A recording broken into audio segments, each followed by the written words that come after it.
Vamos retomar, então. Acho que essa meditação vai ser um pouco mais curtinha. Eu queria só trazer aqui um pequeno texto de São Manuel Gonzalez, que creio que vai ser útil para nós, né? Ele tem um dos livros dele, O que faz e diz o coração de Jesus no sacrário. Ele fala sobre parece que é uma aparente inatividade, mas ali Jesus está agindo. Depois ele vai comentando frases do Evangelho à luz do sacrário. E uma última parte desse livro é o coração de Jesus ao coração do sacerdote. E aí ele escreve como Jesus nos falando, né?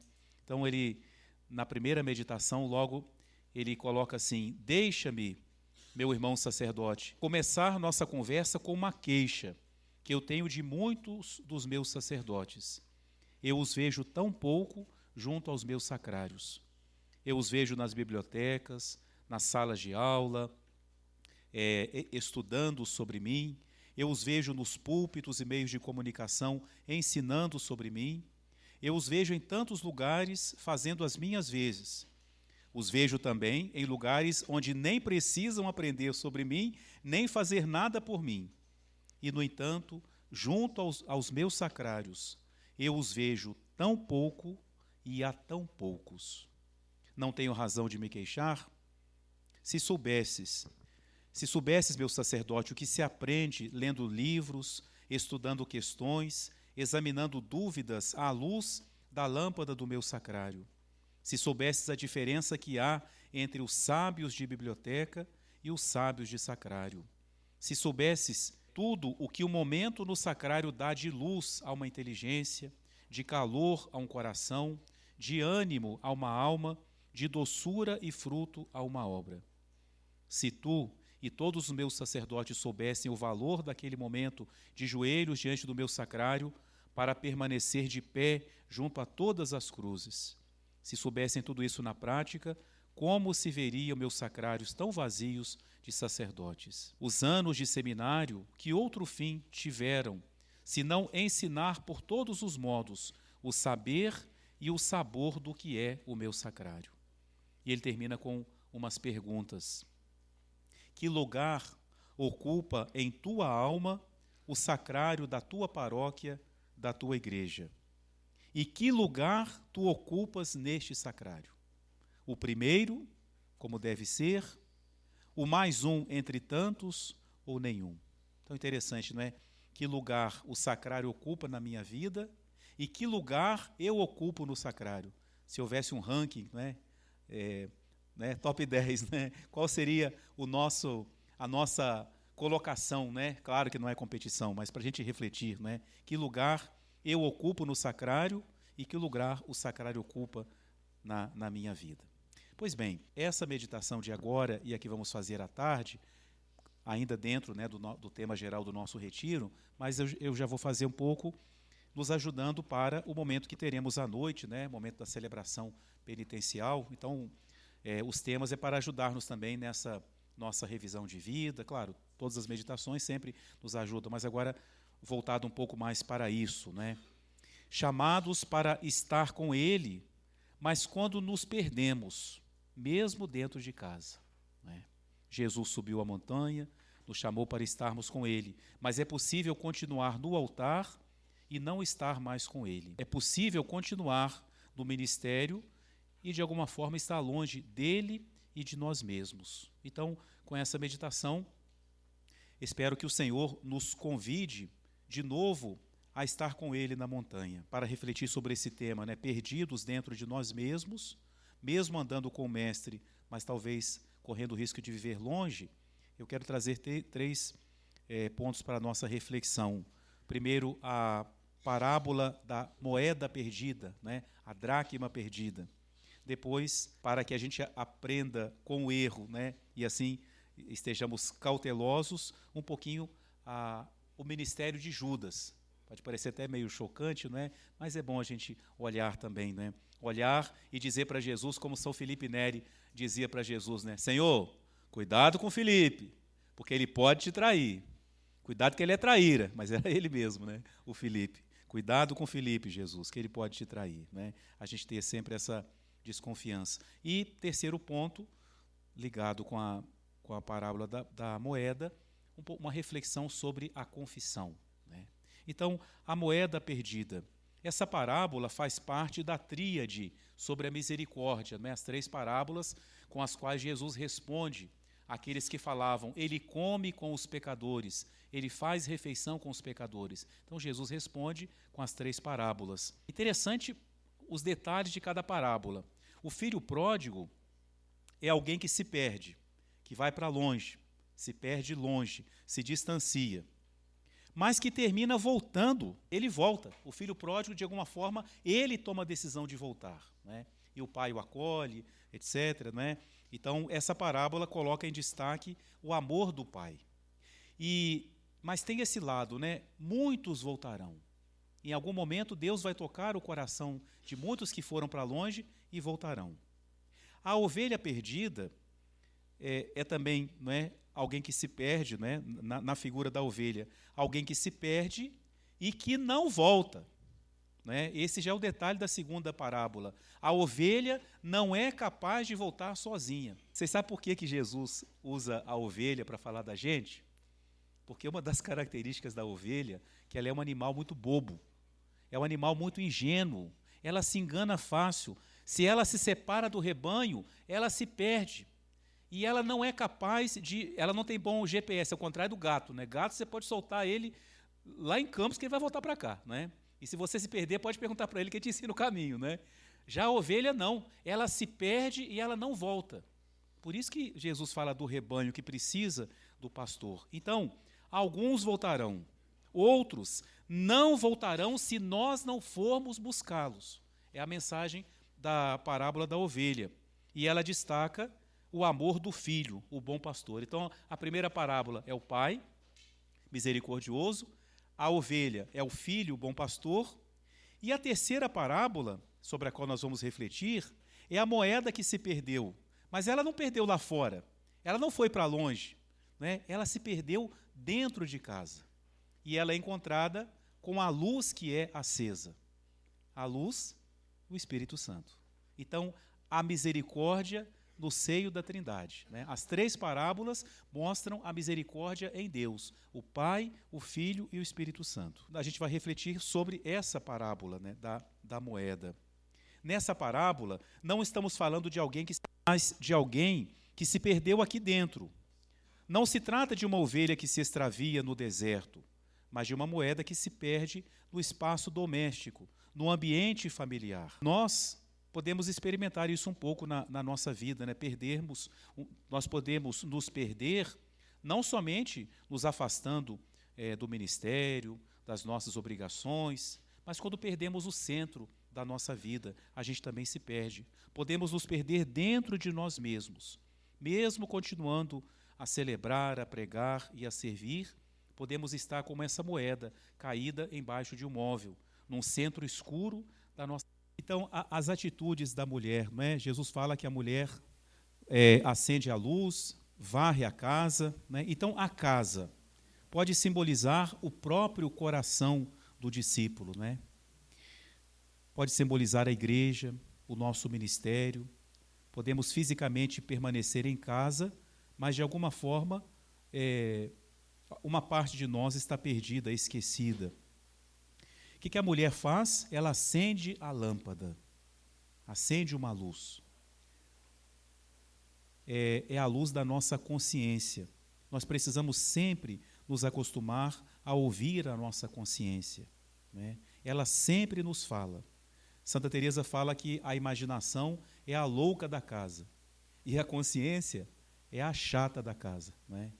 Porque ela sempre vai buzinar, ela sempre vai falar. Ela vai nos gerar o incômodo, né? Essa luz que Deus colocou dentro de nós, né, é a nossa consciência. E pobre de um padre, né, quando ele perde a capacidade de ouvir a própria consciência, né? Creio que nós somos privilegiados com tudo que nós temos, né? Falando agora, né, do que eu já pude conhecer de vocês, da formação, do ambiente sacerdotal que vocês têm. Né, somos privilegiados. Nem em todo lugar é assim, né? Nem todo padre tem a oportunidade de viver assim o ministério, né? Quantos padres perdidos dentro de casa, perdidos do altar, né?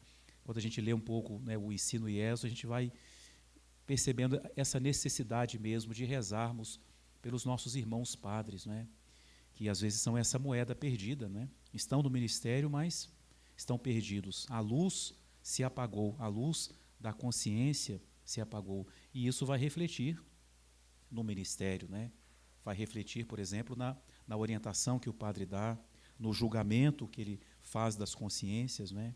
Então, a lâmpada da consciência essa lâmpada é também a oração, né? A oração é o momento em que a gente vê as coisas com clareza. Essa lâmpada é o próprio retiro, o momento em que Deus acende uma luz mais forte na nossa vida, e, claro, sobretudo, é o Espírito Santo, né? Se nós temos que saber ouvir a consciência, mais ainda precisamos ouvir o Espírito Santo. Vamos refletir ainda numa meditação nas cartas às 7 igrejas, não é? Ouvir quem tem ouvidos, ouça o que o Espírito diz às igrejas, não é? Ouvir o que o Espírito nos diz. E ele fala de tantas formas. Então, acende a luz, varre a casa. Significa um gesto de conversão, de purificação. Arrasta os móveis, né? Ela se move para poder encontrar a moeda. Então, gesto de conversão, de purificação, de sinceridade.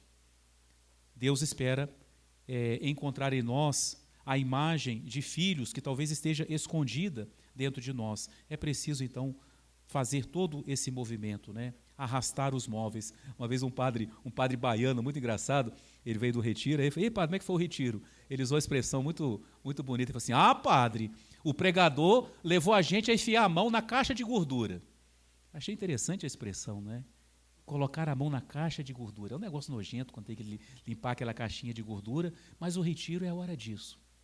É hora de colocar a mão na caixa de gordura. É varrer a casa. É mexer, talvez, em coisas que a gente não gosta de mexer, mas o retiro é hora disso, né? Então, a mulher tem essa atitude. O cardeal Cantalamessa, comentando essa parábola, nos convida a olhar para os cômodos da nossa casa interior. E ele vai nos deixando perguntas, né? Onde Cristo não entra na nossa casa interior? Em que parte, diz ele, nos escondemos de nós mesmos? Quais quartos estão desarrumados ou são evitados? Onde está a poeira do tempo, a bagunça emocional, o móvel pesado da culpa ou do desânimo?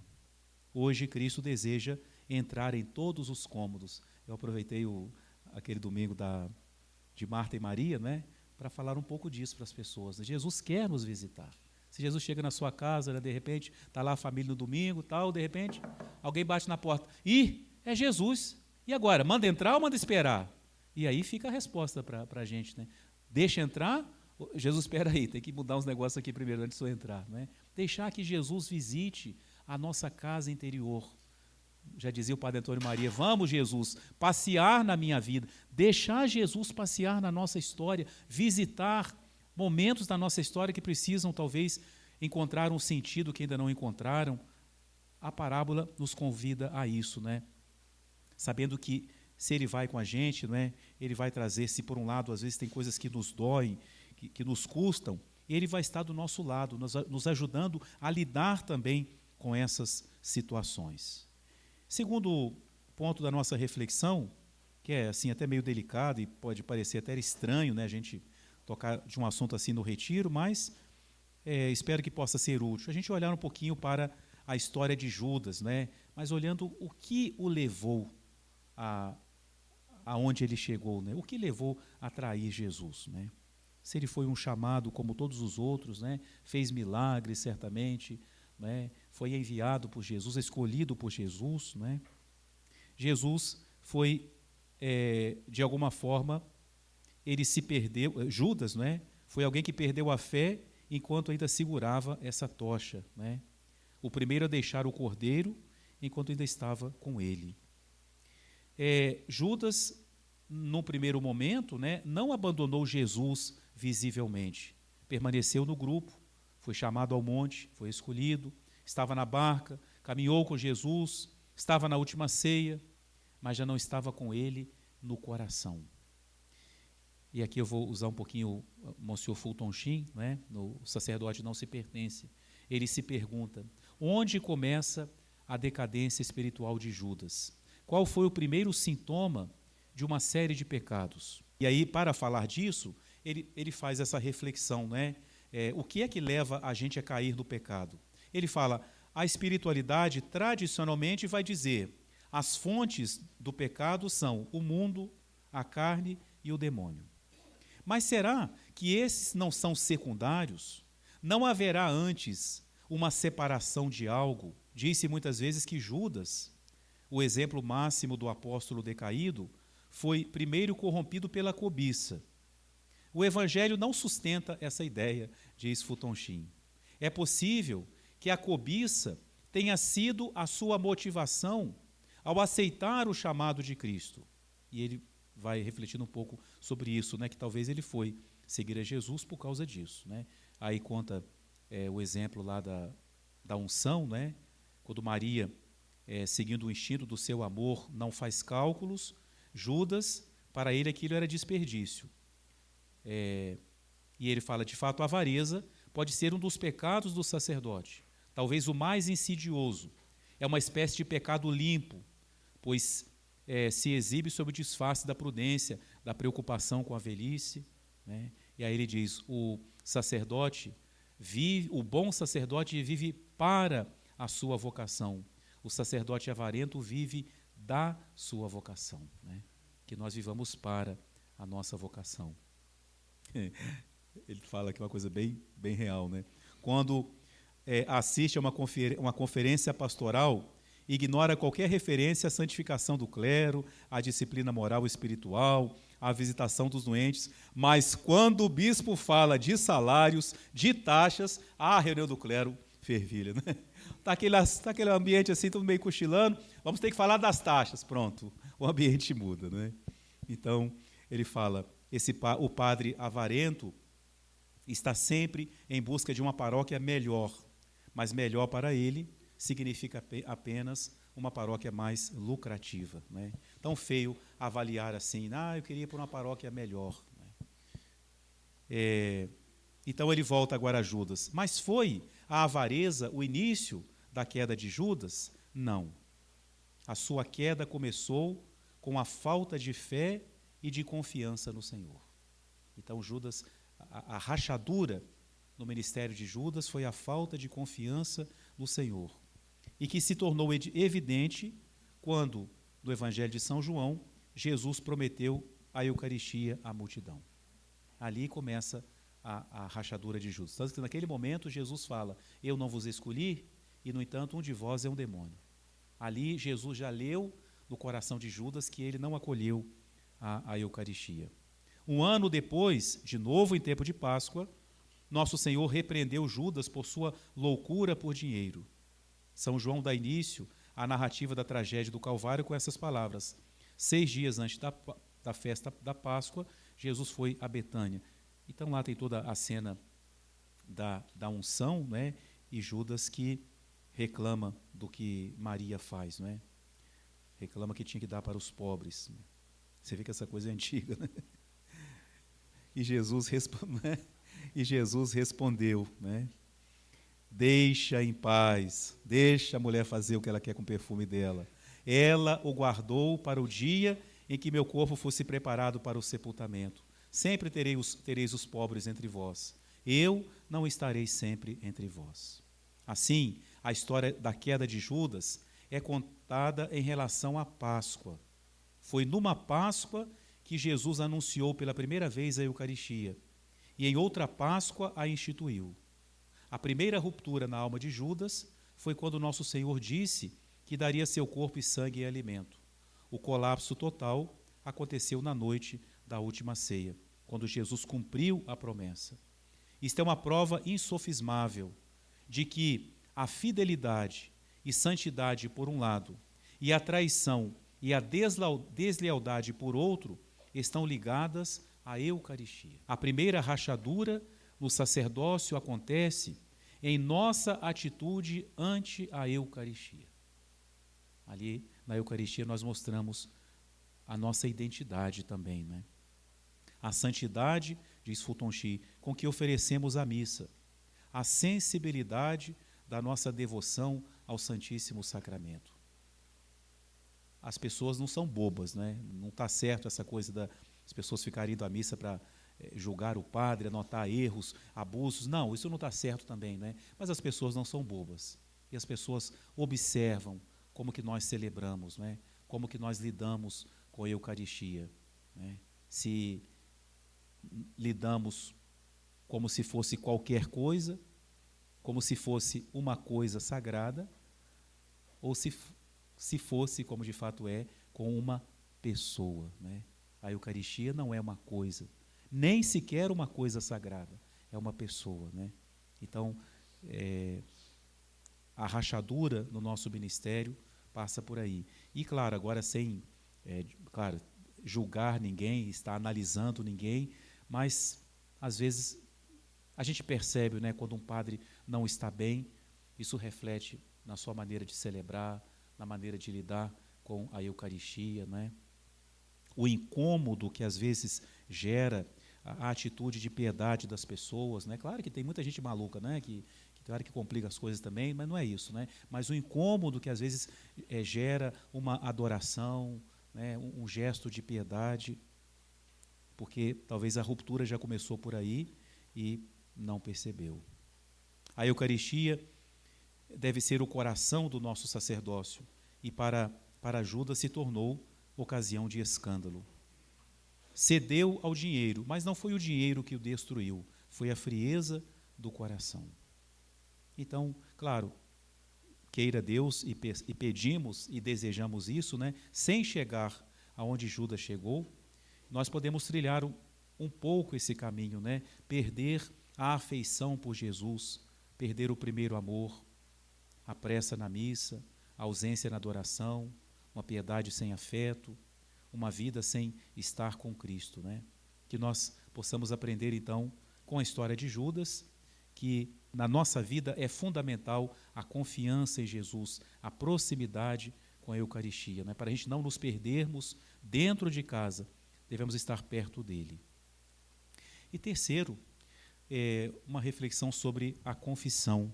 É o sacramento em que nós exercemos dos dois lados, né? Às vezes estamos aqui, às vezes estamos ali, né? Por um lado, somos ministros do sacramento e também somos necessitados dele.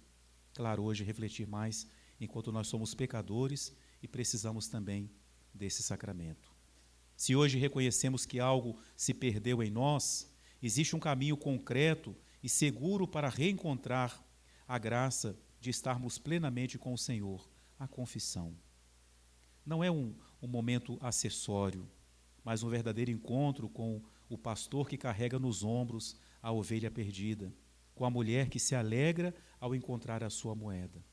A confissão é essa porta pela qual voltamos a andar com Jesus, não apenas fisicamente, né, mas sobretudo com a inteireza da nossa vida. Somos convidados hoje a olhar para esse sacramento não como ministros, mas como penitentes, como homens que precisam voltar, que precisam se deixar encontrar, se deixar tocar. E para essa reflexão, eu queria mesmo fazer uma leitura de uma parte do livro do Léo XIII, Vaso de Argila, onde ele fala da confissão, né, que parece que ele está lendo a nossa alma, ao menos fala muito para mim essa parte, né? Ele vai, cada capítulo é uma hora do dia, né? Então ele coloca a hora e o que ele vai fazer. Então aqui eu não coloquei a hora, mas ele começa assim: já acabei de preparar o sermão de domingo, sermão sobre o sacramento da penitência, como meio de santificação e de união mais íntima com Deus. Primeiro ponto será sobre a necessidade do exame de consciência, mais cuidadoso e sincero, e nada de dizer, padre, não me lembro de nenhum pecado desde minha última confissão. Segundo ponto será prestar mais atenção aos motivos de um verdadeiro arrependimento, e nada de recitar o ato de contrição como se tratasse de uma fórmula mágica. Então, o que eu vou falar para o povo, né? Terceiro, incidirá sobre uma maior sinceridade no propósito de emenda, que leve a não repetir as mesmas falhas, as mesmas velhas faltas, semana após semana. Então, isso que eu vou falar para o povo domingo. Enquanto conto pelos dedos os vários pontos, vem-me inesperadamente ao pensamento a visão da confissão que eu farei amanhã de manhã, na minha visita semanal, confissão semanal, ao bom padre Brady. Irei à sua casa com a cabeça ocupada, como de costume, ocupada em qualquer coisa, menos no sacramento que vou receber. Tocarei a campainha, sem antes passar pela igreja. Fumaremos um cigarro, conversaremos um pouco sobre as coisas dos últimos dias. Depois, ele colocará a estola e me porei de joelhos. E uma vez mais, cairemos na velha rotina. Ele já sabe o que eu vou dizer. Duvido até que me escute seriamente, né? E eu também já sei quais serão os seus conselhos, mas inclinarei devotamente a cabeça enquanto ele os recitar. Então, quais são os pecados? Os mesmos. Quais são os conselhos? Os mesmos. E a penitência? A mesma. Pronto. A única coisa que salvará essa fórmula de ser totalmente nula é que estou sinceramente arrependido. Assim o espero, dos pecados da minha vida passada. Assim haverá ao menos um mínimo de graça vinda da infinita misericórdia de Deus. Mas o padre Brady, Deus o abençoe, não é culpado de que eu obtenha tão pouco fruto das minhas confissões e me limite mediocremente a estar satisfeito por ter cumprido um dever semanal. Na verdade, ele sabe perfeitamente que o que acontece é que eu não quero receber o pontapé no lugar apropriado que merecia. Sabe que eu não quero que me diga, escute, filho, essas distrações que você tem todas as semanas na recitação da liturgia, que parte dela você reza na igreja? Deixando que seja a governanta a ocupar-se do telefone, da porta, do rádio. Sabe que eu não quero que me pergunte. A respeito dessas omissões da leitura espiritual, será que você poderia me dizer quanto tempo gastou essa semana em ler as seleções, o romance policial? Está falando do tempo que não tinha as coisas que a gente tem hoje, né? Sabe que eu não quero que me diga quanto a essas murmurações e faltas de caridade de que se acusa todas as semanas. Você já tentou descobrir o que está por trás disso? Não será o ciúme ou a inveja o verdadeiro pecado? Ele sabe que eu não quero que me diga, ouça, a propósito dessa vaidade e soberba que você sempre inclui, você o diz só para sentir-se piedosamente humilde ou porque realmente compreende o que significa privar a Deus da sua glória? É hora que a gente fala coisa em que a gente não acredita, né? Como tem aquela brincadeira, né, que o padre concelebrando com o bispo, né? Aí chegou a hora lá de falar em comunhão com o nosso Papa e com o vosso indigno servo, o bispo fulano. Aí o bispo falou assim, ô meu filho, quem fala assim sou eu. Aí ele falou assim, o senhor sabe qual a diferença? Qual? É que quando eu falo, eu acredito.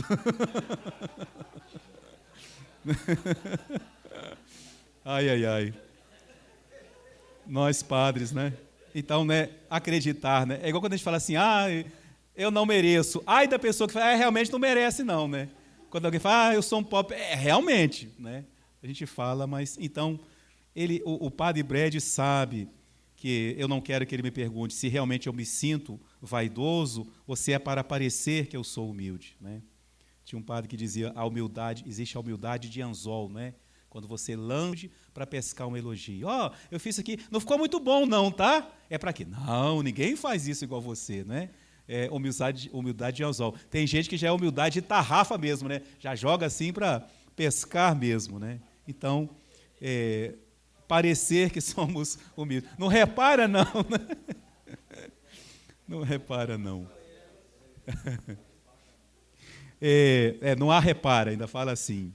Ele sabe que me desagrada ouvi-lo comentar a propósito das minhas vagas alusões às graças não recebidas.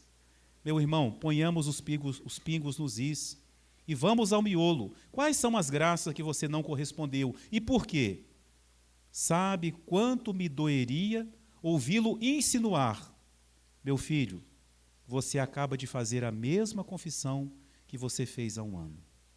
Se você fosse um sacerdote melhor, teria alguma coisa a mais a dizer-me, porque a sua consciência teria se tornado mais delicada, não repetiria sempre as mesmas faltas. O meu confessor sabe tudo isso. Sabe realmente que eu não quero ser santo. E sente-se incapaz de levantar ele sozinho o meu peso morto. Sabe que eu não posso ser arrancado da minha mediocridade sem o esforço da minha parte. Assim como um bêbado não pode salvar-se do seu alcoolismo sem uma vontade forte de lutar. Ele sabe tudo isso. E eu não tenho a menor dúvida de que, ao descer as escadas de sua casa, os seus olhos me têm seguido muitas vezes, rezando em seu coração, para que as graças do sacramento abrissem os meus olhos a tempo de praticar em mim aquilo que no próximo domingo eu vou pregar aos meus paroquianos. Então, que esse texto possa nos ajudar, né, a rever as nossas confissões, né, que sejam sempre sinceras.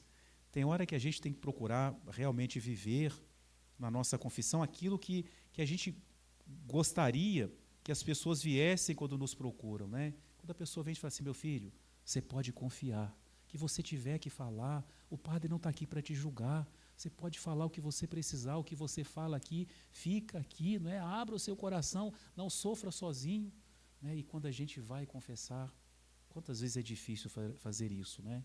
E como, agora bem para nós, né? Como é necessário que nós, padres, tenhamos essa preocupação de ser esse ouvido misericordioso para os nossos irmãos padres, né?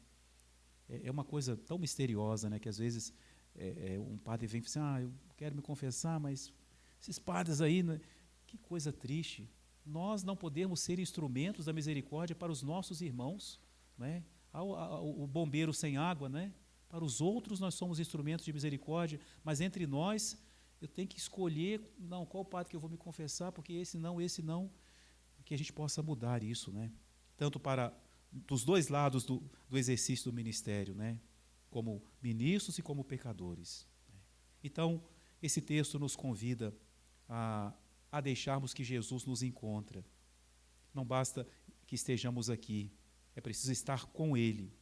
E a estrada da reconciliação, da confissão bem feita, é o lugar sagrado, onde o nosso cansaço, nosso peso morto, como diz Leão XIII, se encontra com a sua misericórdia. A nossa mediocridade se choca com o seu amor, que tudo espera, tudo suporta, mas também tudo transforma. Talvez a nossa confissão hoje precise ser diferente, né? Precisamos quebrar a rotina, deixar cair as máscaras, deixar que Deus nos toque, que a confissão seja realmente um passo de conversão, né? Ter essa fé na confissão. Dizem que Santo Inácio confessava todo dia, e não era por escrúpulo, né? Era por ver na confissão este sacramento maravilhoso. Um dos secretários de São João Paulo II deu um testemunho muito bonito, que quando ele já estava bem debilitado, então, quando ele ia celebrar, era preciso pegá-lo, né, passar para outra cadeira, carregá-lo. E esse padre dizia, quando eu estava na escala para ajudar o Papa a celebrar, eu sentia necessidade de me confessar, porque eu sabia que eu estaria carregando um santo. Que bonito, né? Olhar para a confissão como essa purificação profunda, não é? Não é ali contar meia dúzia de pecadinho, né? São os mesmos, né? Aquela coisa que, no caminho já vou pensando o que eu vou falar, não é? Então, que a gente possa mudar a visão que nós temos da nossa confissão, né? A misericórdia de Deus sempre nos espera, mas deseja encontrar-nos por inteiro, sempre há tempo. Ainda estamos na casa, ainda podemos recomeçar. Deixemo-nos encontrar pelo Senhor. Amém.